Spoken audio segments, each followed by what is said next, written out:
नमस्कार साथियों, कैसे हैं आप। उम्मीद करते हैं सब बढ़िया होंगे। मैं आविद सीयूटी की लैब यूट्यूब चैनल पर आपका बहुत बहुत स्वागत और अभिनंदन करता हूं।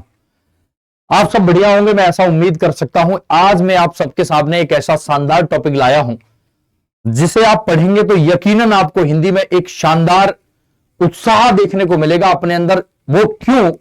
क्योंकि हिंदी की एक जननी किसे कहा जाता है, उस चीज में आप अगर थोड़ा सा भी मंथन करने का प्रयास करते हैं तो आपको बहुत सारी किताबें पढ़नी पड़ती हैं।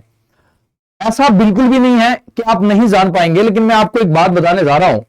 आज जो टॉपिक है उस टॉपिक का नाम रखते हैं भाषा शब्द की उत्पत्ति। क्या नाम है बेटा? भाषा शब्द की उत्पत्ति। तो आप कहेंगे सर ये जो लिख रहे हैं आप भाषा शब्द की उत्पत्ति, तो यहां से प्रश्न आता है, बहुत ज्यादा प्रश्न आता है भाषा शब्द की उत्पत्ति। अब मैं आपको समझाने वाला हूं प्यारे दोस्त, इस बात को समझिएगा कि भाषा शब्द की उत्पत्ति कैसे हुई, कहां कहां से भाषा शब्द निकला, और जैसे जैसे हम हजारों वर्षों के ऊपर समय समय सर दर अपना प्रभाव जमाते गए, लगातार स्थिति में आगे बढ़ते गए, तो वहां हमें यह चीज देखने को मिली कि संस्कृत के बदलाव की स्थिति हमारे हिंदी में नजर आती है। ऐसी बात मैं यूं कह रहा हूं कि जब हम और आप थे तो उससे कई हजारों साल पहले संस्कृत का ही प्रचलन आपने देखा था। तो जैसे आप इस बात को देखते हैं कि संस्कृत का प्रचलन देखा था, तो संस्कृत के शब्दों का ही बदलाव निकलते हुए आज हिंदी में परिवर्तित हो गया है। उसको समझने का प्रयास करते हैं, वहीं से प्रश्न आता है। तो मैं आपको बताना चाहता हूं कि सबसे पहले टॉपिक की हेडिंग डालेंगे मेरे बच्चे। आप कहेंगे सर टॉपिक का नाम है क्या? भाषा। जैसे ही आपने कहा भाषा, तो आप कहेंगे सर भाषा कहते किसको है? तो मैं कहूंगा बच्चे इस बात को समझिएगा कि भाषा भास धातु से बना है। किससे बना है मेरे बच्चे? आप कहेंगे सर भास धातु से बना है। आपने कहा कैसे बना है? तो मैं कह रहा हूं ये धातु है, तो धातु है तो कहां की धातु है? तो आपका जवाब होना चाहिए सर संस्कृत की भास धातु से बना है, क्योंकि मूल शब्द तो संस्कृत के होते हैं। आपने कहा हां, तो मैं कह रहा हूं दोस्त संस्कृत की भास धातु से भाषा शब्द की उत्पत्ति हुई है। बात यही नहीं रुकती, क्वेश्चन यहां से यह पूछा जाता है कि भाष का शाब्दिक अर्थ क्या होता है? तो आप कहेंगे सर भाष का शाब्दिक अर्थ होता है कहना या बोलना या विचार विमर्श करना। क्या बोलेंगे दोस्त? भाष का शाब्दिक अर्थ होता है कहना, बोलना या विचार विमर्श करना। क्या बोलेंगे बच्चे? विचार विमर्श करना।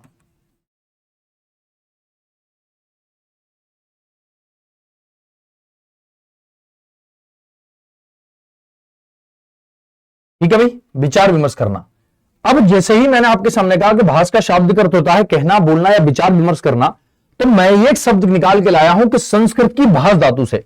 तो आपसे यहां से क्वेश्चन पूछा जाता है कि संस्कृत की समय अवधि कितनी होती है? तो मेरे प्यारे बच्चों एक बात याद रखिएगा, इसकी जो समय अवधि होती है 1500 बीसी होती है, और बीसी को बोलते हैं बिफोर क्राइस्ट। ईसा मसीह के जन्म से पहले के समय को बीसी कहा जाता है, जिसे हम हिंदी में अगर कोई नाम देना चाहते हैं तो आप नाम देते हैं इसको ईसा पूर्व। क्या कहते हैं बच्चे? ईसा पूर्व। मैं इधर लिख देता हूं कि बीसी इक्वल टू ईसा पूर्व, और मैं कहूंगा एडी एनो डोमिनी, इसका मतलब होता है ईसवी हिंदी में। बात समझ रहे हैं बेटा? बात समझ रहे हैं दोस्त मेरे? आ जाओ। अब जैसे ही आपने इस बात को समझा तो मेरी बात को सुनने का प्रयास करिएगा और समझने का। मैंने जैसे ही आपके सामने कहा कि संस्कृत की समय अवधि 1500 बीसी मानी जाती है, ईसा पूर्व मानी जाती है, तो क्या संस्कृत का समय लगातार चलता रहा था? नहीं। जैसे जैसे समय आगे बढ़ता गया वैसे वैसे कोई ना कोई भाषा ने जन्म लिया और वो लगातार आगे बढ़ती गई। लेकिन एक बात पूछी जाती है, एग्जामिनर ये बात हमेशा पूछता है कि संस्कृत भाषा को किस नाम से जाना जाता है? तो प्यारे दोस्तों आप कहेंगे कि संस्कृत को जगत जननी के नाम से जाना जाता है। सबसे पुरानी भाषा इसे कहा जाता है, जो अपने मां के रूप में भी स्वरजित नजर आती है। अगर इस क्वेश्चन को थोड़ा एग्जाम में घुमाएगा तो आपसे क्वेश्चन पूछेगा, तो आप बताने के लिए तैयार रहिएगा, और आप कहेंगे कि संस्कृत को जगत जननी के साथ में संसार की मां भी कहा जाता है। तो मैं आपको बताना चाहता हूं, आप हेडिंग डालेंगे यहां संस्कृत, हेडिंग डालेंगे दोस्त यहां पे संस्कृत। जैसे ही अपन ने हेडिंग डाली संस्कृत, अपनी नजर में एक बात तय हो गई कि संस्कृत कहां से निकली है। आपने कहा कहीं से नहीं, सबसे पहली अगर कोई भाषा है तो वो संस्कृत है। और संस्कृत को किस नाम से जानते हैं? तो आप कहेंगे गुरुजी हम इसे जगत जननी के नाम से जाना जाता है, जगत जननी के नाम से जानते हैं। अगर इसका दूसरा नाम कहो तो आप कहेंगे गुरुजी क्या कहते हैं? तो इसे कहते हैं मेरे प्यारे दोस्त संसार की मां के नाम से जानते हैं, संसार की मां के नाम से। सबसे पुरानी भाषा कौन सी है? तो आप कहेंगे गुरुजी सबसे पुरानी भाषा भी संस्कृत को कहा जाता है। सबसे पुरानी भाषा, सबसे पुरानी भाषा के नाम से किसे जानते हैं? संस्कृत को जानते हैं। अब जैसे ही आपने ये बात कही तो आपकी नजर में एक बात आनी चाहिए कि अगर ये पुरानी है तो इसकी समय अवधि मैंने आपको बताई कितनी है? तो आप कहेंगे सर इसकी समय अवधि जो होती है वो 1500 बीसी होती है। कितनी होती है बेटा? 1500 बीसी। कहने का मतलब ईसा पूर्व होती है। हाँ, जैसे ही समय दर समय आगे बढ़ती गई प्रक्रिया तो संस्कृत को भी दो भागों में बांटने का काम किया गया था। तो आप कहेंगे सर दो भाग? मैंने कहा हाँ जी। कौन कौन से दो भाग हैं? तो नंबर 1 नोट करके बताएंगे मेरे दोस्त, नंबर 1 नोट करके बताएंगे कौन सा होता है? तो आपका जवाब होगा सर इसको बोलते हैं हम वैदिक संस्कृत। क्या बोलते हैं बच्चे? वैदिक संस्कृत। और जैसे ही आपने कहा संस्कृत का ही एक पार्ट कौन सा है? तो आप कहेंगे वैदिक संस्कृत।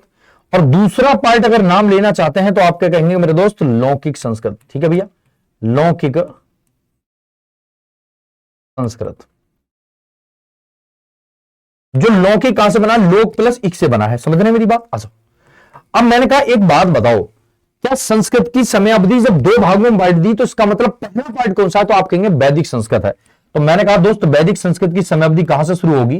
1500 बीसी से लेकर के और 1000 बीसी तक। अब बीसी का मतलब समझ रहे हैं आप? 20 बिफोर क्राइस्ट। तो 500 वर्ष तक इसने काम किया, फिर ये समाप्त होती है, फिर इसके बाद ये चालू होती है। तो आप कहेंगे गुरुजी 1000 बीसी के बाद में 500 बीसी तक किसने कार्य किया? तो आप कहेंगे गुरुजी 500 बीसी तक लौकिक संस्कृत ने काम किया। लेकिन ये बात ठीक है, लेकिन एग्जामिनर थोड़ा फंसाने का प्रयास करता है और पूछता है कि बताओ वैदिक संस्कृत में हमें किसका ज्ञान प्राप्त होता है? तो आप सारे विद्यार्थियों को पता होना चाहिए कि वैदिक संस्कृत में हमें वेदों के बारे में ज्ञान प्राप्त होता है। किसके बेटा? वेदों के बारे में ज्ञान कहां से प्राप्त होता है? वैदिक संस्कृत से। पुराण के बारे में हमें ज्ञान कहां से प्राप्त होता है? वैदिक संस्कृत से। उपनिषद के बारे में हमें ज्ञान कहां से प्राप्त होता है? वैदिक संस्कृत से। अरण्यक के बारे में हमें कहां से प्राप्त होता है? आपने कहा यहीं से प्राप्त होता है। समझ में आ रही है बात? लेकिन थोड़ा सा एग्जामिनर अगर घुमाने का प्रयास करेगा तो यहां से भी थोड़ा टफ क्वेश्चन निकालने का प्रयास करता है। और वो कैसे? इधर देखो, मैंने कहा आपसे बेटा वेदों की संख्या कितनी होती है? 4 होती है। तो आपने कहा कौन कौन से हैं? आपने कहा नंबर 1 होता है गुरुजी जिसको अपन क्या बोलते हैं? ऋग्वेद बोलते हैं। नंबर 2 बोलते हैं यजुर्वेद बोलते हैं। क्या बोलते हैं बच्चे? यजुर्वेद बोलते हैं, यजुर्वेद बोलते हैं। नंबर 3 बोलते हैं जिसका नाम क्या है? संगीत के नाम से जानते हैं, सामवेद बोलते हैं। और नंबर चौथा होता है मेरे दोस्त अथर्ववेद। क्या होता है बच्चे? अथर्ववेद होता है। तो आप कहेंगे गुरुजी ये कितने वेद होते हैं? तो वेदों की संख्या आपको हमेशा मालूम है कि 4 होती है। पुराण 18 होते हैं, वेदांग या उपनिषद वेदांग होते हैं बेटा 6। वेदांग लिखना चाहते हैं तो वेदांग भी इसमें आते हैं, लिख लीजिएगा, वेदांग भी इसी में आते हैं। ठीक है भैया, वेदांग के बारे में भी ज्ञान हमें कहां से प्राप्त होता है? तो आपने कहा सर हमें वैदिक संस्कृत से प्राप्त होता है जिनकी संख्या 6 होती है। बात समझ रहे हैं बेटा? वो पुराण 18 होते हैं। ठीक है भाई, पुराण 18 होते हैं। अब सुनो, 108 उपनिषद होते हैं। अब एक बात सुनो मेरी ध्यान से, लेकिन एग्जामिनर थोड़ा सा घुमाएगा तो आपको क्या करना है? सुनेंगे मेरी बात, आप कुछ भी नहीं करेंगे, बस एक ध्यान रखेंगे बात का। एग्जामिनर कहेगा इन चारों वेदों को संपूर्ण नाम से क्या नाम दे सकते हैं? एग्जामिनर कहेगा कि इन चारों वेदों को संपूर्ण रूप से किस एक नाम से जाना जा सकता है? कोई बच्चा बता सकता है मुझे? तो आप कहेंगे सर इन चारों वेदों को हम संहिता के नाम से जानते हैं। जय संहिता मत कह देना, जय संहिता मत कह देना। जय संहिता कहते हैं महाभारत को, और संहिता कहते हैं कि संपूर्ण रूप से चारों वेदों को अगर एक नाम दिया जाता है तो हम कहेंगे उसे संहिता। जानते हैं भाई? क्लियर है ना? अब सुनो बात, अगर एग्जाम में थोड़ा सा क्वेश्चन और टफ बनाता है ना यहां से, तो आपसे प्रयास करके ये कहेगा, कोशिश करेगा कि यहां से और अंदर तक की प्रक्रिया में जाने का काम करता है। तो मैं आपको बता दूं, क्वेश्चन यहां से आता है कि संहिता के समकालीन किस और ग्रंथ को माना जाता है? तो आपका जवाब होना चाहिए कि ईरान का एक ग्रंथ है जिसका नाम है जैन अवेस्ता, और वो जैन अवेस्ता संहिता के समकालीन माना जाता है। तो याद रखेंगे दोस्त, संहिता के समकालीन किसे मानते हैं? आपने कहा सर जैन अवेस्ता को, जैन अवेस्ता को कहां का ग्रंथ है बेटा? आपको याद रखना है तो आप कहेंगे गुरुजी ईरान का एक ग्रंथ है, ईरान का एक ग्रंथ है जिसका नाम है जैन अवेस्ता, और वो संहिता के समकालीन माना जाता है। ये क्वेश्चन कई बार पूछा गया है। ओके, आ जाओ। अब मैंने कहा एक बात बताओ, तुम थोड़ा सा दिमाग लगाओ। कैसे? मैंने कहा लौकिक संस्कृत में कुछ मिलता है क्या? हाँ, तो आपसे कहा जाएगा बताओ रामायण और महाभारत के बारे में कहां से ज्ञान प्राप्त होता है? रामायण और महाभारत के बारे में कहां से ज्ञान प्राप्त होता है? तो आप सारे दोस्तों का जवाब होना चाहिए कि भैया लौकिक संस्कृत से ही रामायण और महाभारत के बारे में ज्ञान प्राप्त होता है। रामायण और महाभारत के बारे में ज्ञान प्राप्त होता है। बोलो मानते हो भाई? बोलो दोस्तों, मानते हो क्या? एक एक पॉइंट क्लियर होगा मेरे बच्चे, बस ध्यान देना है आपको कि यहां से क्वेश्चन कैसे आते हैं। तो मैंने आपको बताया कि संसार की मां या जगतजननी के नाम से हम किसे जानते हैं, तो आपने कहा संस्कृत को। सबसे पुरानी भाषा किसे कहते हैं? संसार की मां। तो आपने कहा मास्टर साहब संस्कृत को कहा जाता है। बात खत्म हुई। बोलो दोस्त, मानते हो नहीं मानते?